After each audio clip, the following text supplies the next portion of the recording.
El director Edgardo Ortuño, del Frente Amplio, apuntó que esta situación de falta de agua potable se explica por falta de obras debido a recortes. Y señaló, esta realidad es producto de la sequía, sí, pero también de decisiones políticas equivocadas, como no hacer la represa de Casupá y la represa sobre el arroyo Solís para dar agua a la Costa de Oro. A ver, lo escucho con su respuesta a este cuestionamiento. Bueno, supongo que Ortuño será autocrítica, porque Casupá estaría viva si la hubieran empezado en el gobierno anterior. Bueno, me alegro mucho, debe estar haciendo autocrítica Ortuño, pero... En el Frente Amplio recuerdan que el presidente Tabaré Vázquez, cuando habló con el doctor Lacalle Pou en la transición, le marcó que el proyecto de Casupá debía tener prioridad. Debía tener prioridad. Si lo hubiéramos empezado, todavía no estaría terminado. Y si hubiera estado terminado por un acto de magia, digo yo, ni siquiera hubiera juntado agua porque no ha llovido en la cuenca. O sea, aclaremos en no dos estaría palabras para nada operativo Casupá de ninguna forma. Aclaremos de todos modos en qué consiste, cuál es el proyecto de esa represa en Casupá, en dos palabras. Casupá es un embalse similar a Severino, pero en otra rama de la cuenca. Severino está en el Santa Lucía Chico, Casupá está en la cuenca, el arroyo Casupá, que es un afluente del Santa Lucía Grande. Es un lugar donde se han registrado poquísimas lluvias en este momento, y los cronogramas que nosotros recibimos eran de prácticamente terminarlo ahora 24, 25, y llevaría un año llenarlo. O sea que no sería la solución. Eso es casi una infamia decir eso, de que porque nosotros no empezamos a hacer Casupá, es parte de la culpa de esto. A ver, en todo caso, usted traslada la responsabilidad del periodo de gobierno anterior, pero dice que si hubiese estado ya terminada, ¿tampoco habría sido solución? Bueno, si hubiera estado llena en el 2020 y hubiéramos preservado el agua, violando el propio régimen de caudal ecológico al que se comprometía el proyecto, porque increíblemente... por supuesto que lo tendríamos que haber violentado a ese régimen comprometido, porque prácticamente obligaba a alargar un caudal ecológico de un 40% de los caudales promedio de cada mes. O sea que nos hubiéramos quedado sin agua solo por mantener un caudal ecológico. Usted dice, si hubiese estado terminada la represa en 2020, o sea, al comienzo de este periodo, y desde entonces no se hubiese tocado el agua acumulada, entonces... Y la hubiéramos podido preservar, porque ojo que en 2020 ya estábamos en crisis. Cuando yo entré al directorio, teníamos agua para 30, 40 días, no más. Ajá. Estábamos con otros criterios, ¿verdad? Ahí respetábamos lo que hablábamos al principio de la entrevista, de que el agua tenía que tener 40, 50 miligramos por litro.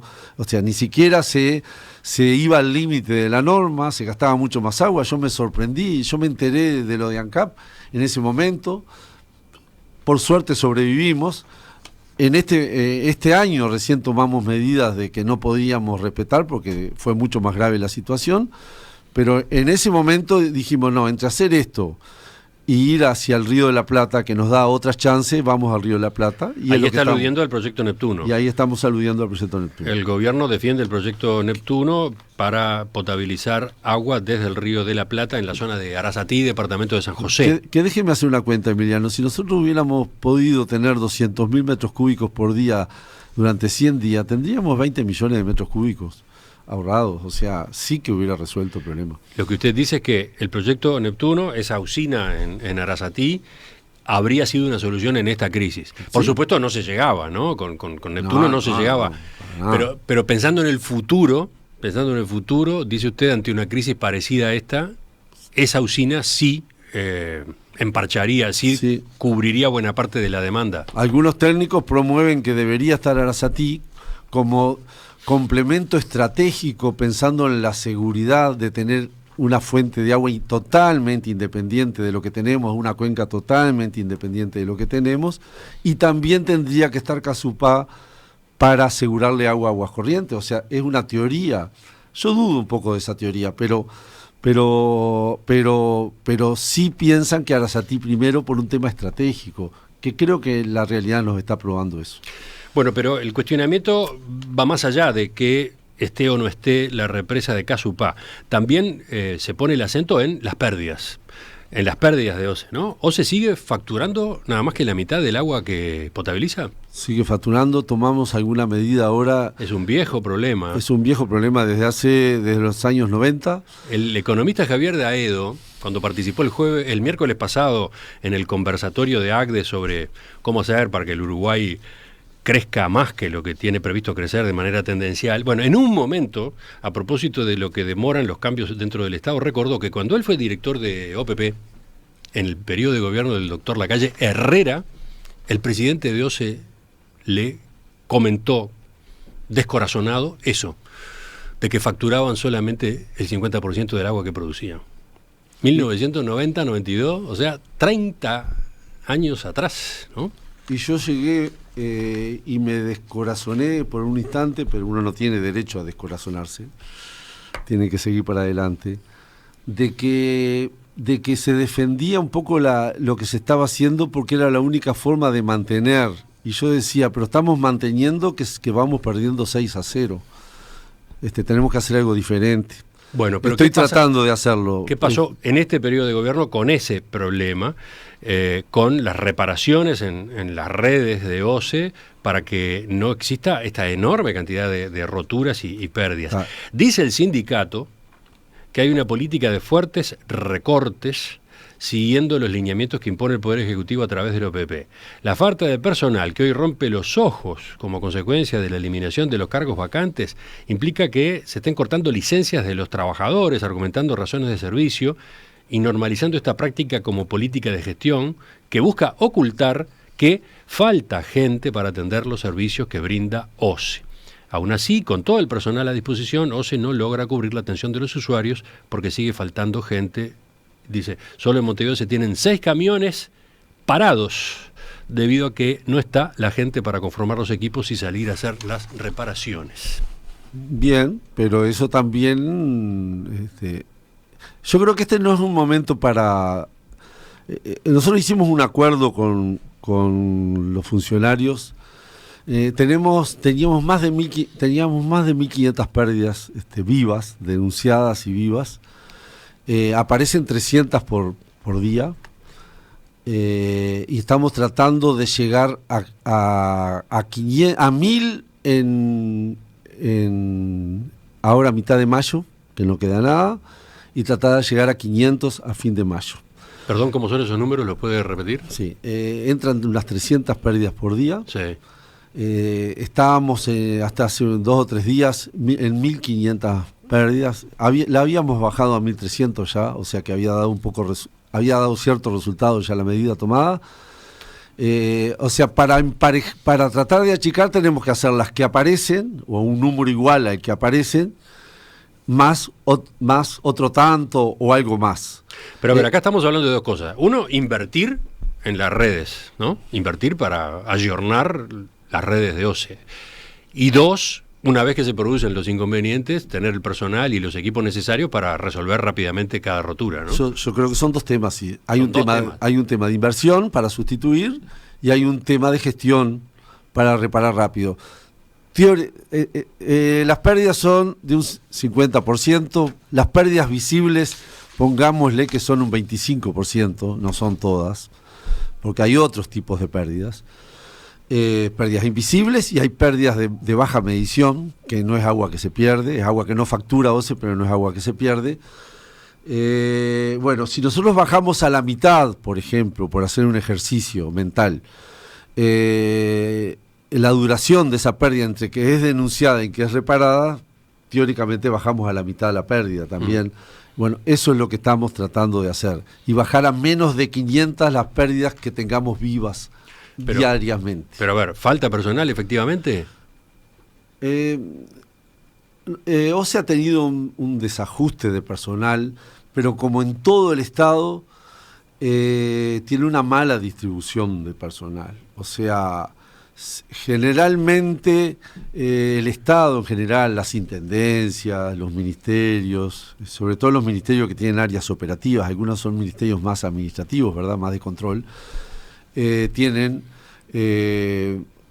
se empiezan si uno mira los números por cantidad de conexiones en OCE o los números por cantidad de habitantes servidos, son altos a nivel mundial. Pero mucha de esos personal son personal administrativo. Tiene una mala distribución de personal administrativo. Yo creo que yo no estoy de acuerdo, y lo puedo decir públicamente porque lo digo en las reuniones internas, con ese que se nos regule solamente por ese criterio de la cantidad de personal de acuerdo al número de conexiones, porque la cantidad de personal operativo se nos va bajando y se nos va envejeciendo. O sea, ¿usted está discrepando con un criterio que viene de arriba, que viene del Poder Ejecutivo? Sí, lo digo porque lo he dicho siempre y, o sea, no digo acá lo que no digo allá. Bien.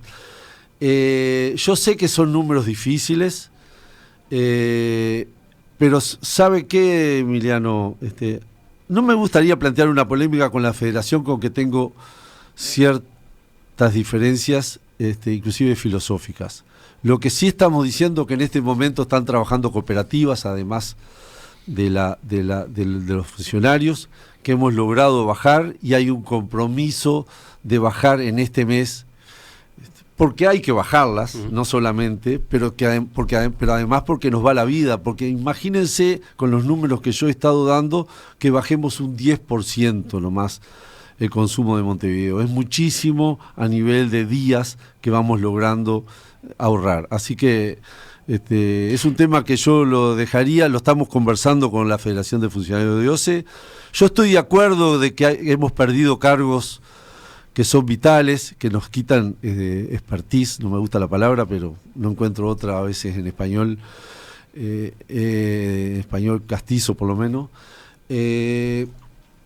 Sí digo que logramos para este presupuesto que no se nos pierdan los cargos de tratamiento de agua y no se nos pierdan los cargos de tratamiento de agua servida, ni agua potable ni agua servida. O sea, no vamos a perder tan fácilmente esos conocimientos. Pero la pregunta en definitiva es si OCE, debido a restricciones que ha resuelto el Poder Ejecutivo, tiene limitaciones en este tema de el agua que pierde día a día. O sea, si ha debido restringir las inversiones y si tiene menos personal que el que necesitaría para las tareas de reparaciones en particular. Nosotros estamos cumpliendo el nivel de inversiones del 70%, lo cumplimos el año pasado. ¿70%? Del total del presupuesto. 70 millones, 70 millones de presupuesto de los 400 y pico, perdón, dije un porcentaje y era una cantidad.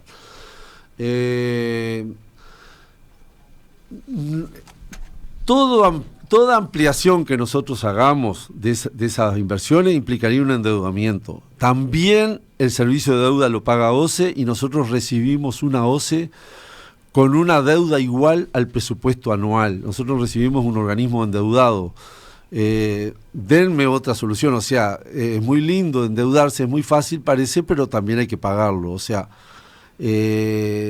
resolvimos... Pero la pregunta es, ¿ustedes procuraban mayores inversiones en la red y eso no fue posible por decisión del Poder Ejecutivo, por ejemplo? Si usted me dice todo lo que hay que hacer en la OCE, hay que hacer infinidad de cosas. Arreglar la sustitución de tuberías para resolver de pique ese tema, yo creo que hay otros temas para mitigarlo, implicaría casi 400 millones, o sea, otro tanto, un número igual a lo que debíamos y un número igual a nuestro presupuesto. Eso llevaría cambiar toda la red. OCE tiene 17.000 kilómetros de red.